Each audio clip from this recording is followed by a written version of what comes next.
I'm Haley B. Miller, and this is Ohio Politics Explained, a podcast where you give us 15 minutes and we give you all the news you need to sound smart and impress your friends. Welcome back to Ohio Politics Explained. Summer is nearing a sleepy end, but there's still plenty to catch up on. Today, we'll discuss Senator Bernie Moreno's first months in D.C., a Trump directive on sex ed, and what's on the horizon when lawmakers return to Columbus. Joining me today is Jesse Balmert. Always happy to be here. Let's start with Moreno. We published a story this week looking back at his first months in office, and it's been pretty interesting. Despite being a freshman, he landed a Senate leadership gig and quickly became a key ally for the White House. And I feel like that loyalty to President Donald Trump is really driving how he navigates politics and policy. Do you think Ohioans are getting what they expected, whether they like it or not? Yeah, I think so.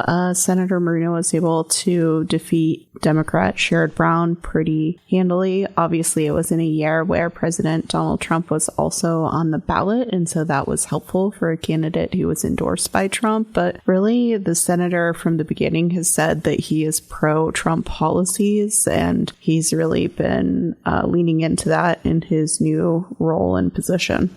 Yeah, we've seen him lean in really hard on immigration. As one example, he supports the White House's crackdown on undocumented immigrants. He was born in Colombia. His family immigrated from Colombia when he was a kid. And he always says that as a legal immigrant, it's offensive to him when people enter the country through other means.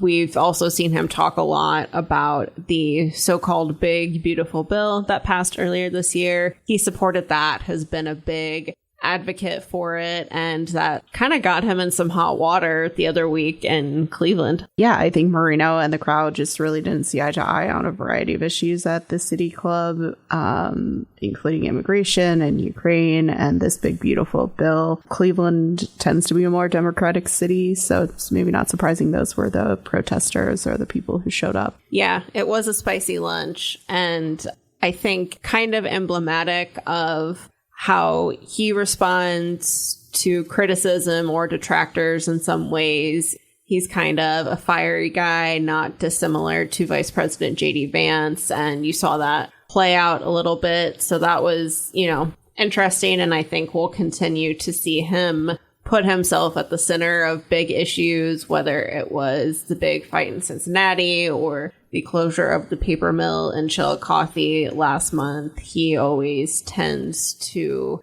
find a way to make himself, part of these conversations or join the conversations that are happening. Yeah, and I think that is one of the reasons why he's been so successful in DC so far as like rising the ranks. Being in a leadership position so early is certainly indicative of how he's seen in DC and in particular by the Trump administration. Our next topic is sex education. The Trump administration threatened to cut funding for Ohio youth prisons unless they remove references to transgender people in their sex ed materials. The Ohio Department of Youth Services got $1.8 million from what's known as the Personal Responsibility Education Program, which teaches young people about abstinence, contraception, why STIs are bad, all that. What specifically does DYS need to change, and do we expect them to comply? Yeah, so it's basically as part of this education requirement, they have some language relating to gender identity or the existence of transgender people. Also just talking about pronouns and, how you can ask someone about pronouns. And this is language and material that was approved by the previous Biden administration, but the Trump administration is taking issue with it now. And it's interesting that it's specifically focused on the prison curriculum because Ohio doesn't have like a standardized sex ed curriculum in schools, right? Yeah, so this was sent to the Department of Youth Services, which to your earlier question, I believe is going to adjust some of this language so that they can keep their funding. That was generally the vibe I got from their response. But this was not sent to the Ohio Department of Education and Workforce because Ohio doesn't have one set sex ed requirement. Ohio lawmakers and advocates have worked for a while to try to get this to be the case because it is one of, if not the only state without comprehensive sex education requirements, but it tends to descend into issues like this. Let's wrap up today by looking ahead. Ohio lawmakers are scheduled to return from summer recess later this month, and they left some pretty big issues on the table. They're still debating rules for marijuana and hemp. They could also take up more of Governor Mike DeWine's vetoes on property taxes, and at some point, they'll get recommendations from DeWine's task force to look at. But the biggest elephant in the room at this point is probably redistricting. Remind us what's going on. Yeah, so Ohio has to redraw its congressional map, which is the people who represent us in Washington, D.C. Currently, there are 15 members. 10 of those are Republicans and 5 are Democrats. And because Democrats and Republicans did not agree on the same map back in 21 and 22, we have to draw a new one for the next several elections. So we're not just doing this for fun like some other states. Yeah, fun is one word for it, but yes, other states are doing this. You saw Texas passed a map that would increase Republicans. California is considering a map that would increase Democratic seats there. So there really is this kind of arms race nationally in order to get more Republican or Democratic seats heading into what's expected to be a pretty competitive midterm election in 26 for control of the U.S. House of Representatives. And Ohio kind of kickstarted its process this week. They put out a website where people can submit proposed maps to the lawmakers who are doing this if they so choose. I'm not sure how often people take them up on that. I don't know how many people are just sitting around thinking up potential congressional district maps, but that is sort of phase one. And then I guess we go from there, but it doesn't seem like this is going to happen quickly.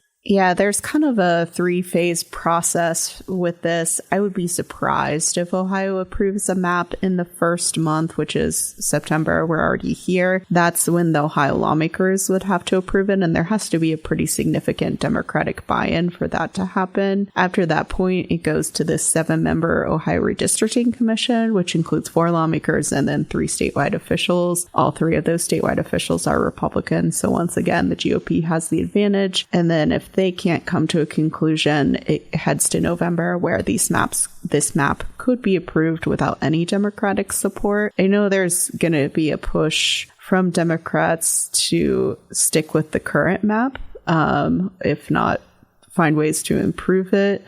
But there's going to be significant pressure from national Republicans to pick up some more GOP seats. Yeah, we're at a 10-5 split right now, and I've heard murmurs of maybe 13-2, depending on which seats they decide to focus on. Yeah, we've talked about this, but I think Marcy Kaptur's seat in the Toledo area is the most likely target, followed by Representative Nelia Sykes' seat in the Akron area. And then if you get kind of ambitious, Representative Greg Landsman in the Cincinnati area it's more of a stretch because you have to keep the entire city of Cincinnati, which tends to be more Democratic in one congressional district. It's going to be fun or something. Fun is a word for it. And one more thing before you go. Space Force is not coming to the home of the Wright brothers. Trump announced this week that headquarters will instead go to Alabama, despite efforts by Vice President J.D. Vance and other Ohio officials to bring it here. But Ohio is still hoping to land NASA HQ.